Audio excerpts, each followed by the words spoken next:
Hi everyone, I'm Miss Nicole, one of the educators at the Museum of Arts and Sciences, and today we are celebrating Read a Book Day. So I'm going to be reading Rainbow Fish and Friends, Lost at Sea.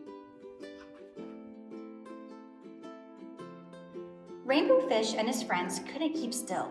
They swished and swirled about the school cave. Today was the big field trip to the Crystal Caverns. They were going to swim to the caves, they were going to see Old Nemo, and they were going to miss school. "Attention, please," said Miss Cuttle. "The Crystal Caverns are one of our local treasures, but they're not a playground. Our job is to learn all that we can and then come back safely to school. Everyone has a partner. Younger students will have older buddies." She called out the pairs, Little Blue and Spike, Rusty and Rosie, Pearl and Dinah, Angel and Puffer, Tug and Rainbow Fish. Led by Old Nemo, the school fish drifted through the Crystal Caverns. "Look at me," said Rainbow Fish. "I match."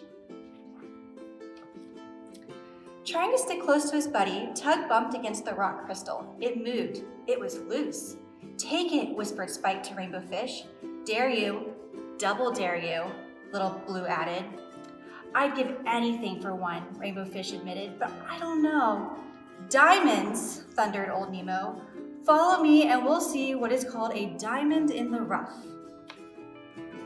Rainbow Fish couldn't wait to see a diamond crystal. He darted off after Old Nemo. Spike and Little Blue followed him and everyone else tagged along. Everyone except Tug. Rainbow Fish had been such a good friend. I could get a crystal for him, thought Tug. But there were so many to choose from. How could he find just the right one? Some were pretty but too bulky to carry or stuck fast to the cavern walls. Others were small but not beautiful enough for Rainbow Fish. If you could just look a little bit longer.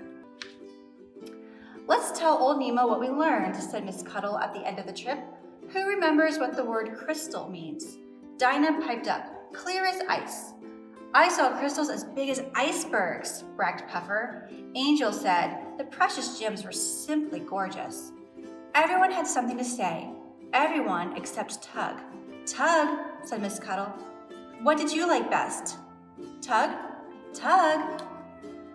"Big buddies," cried Miss Cuttle. "Find your little buddies." When everyone had paired off, Rainbow Fish was all alone. Nobody could remember the last time they had seen Tug. "We'll never find him," worried Rusty. "I just knew something like this would happen." Old Nemo led the search party. "Stay in line," he boomed. "I don't want to lose any more of you minnows." They stopped to call Tug's name, and Rainbow Fish shouted louder than anyone, "Tug!" The deep caverns only swallowed up his voice. No answer. Rainbow Fish's stomach felt heavy and sick, like he had just swallowed a rock crystal. He forced himself to try one more time. "Tug!" he screamed. "Over here!" came the answering cry. Old Nemo sped forward toward the little voice. "Your attention, please," Miss Cuttle told the reunited schoolfish. "I may have 8 tentacles, but I have only 2 eyes. We are very worried about you, Tug. You gave us quite a scare." "I know, I'm sorry. I didn't mean to ruin the class trip. I just wanted to find a crystal for Rainbow Fish." "You know the crystals belong here in the Crystal Caverns, don't you?" Miss Cuttle gently reminded him. "If everyone took a crystal home, there wouldn't be any left." "I didn't think of that," Tug admitted. "I'm sorry too," added Rainbow Fish.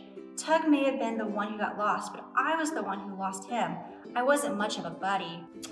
"All's well that ends well," said Old Nemo. "The Crystal Caverns are closed for the day, so off you go. Go on, shoo, but remember to stay with your buddy." "We will," they called, swimming back to school. "We definitely will," said Tug and Rainbow Fish. The end.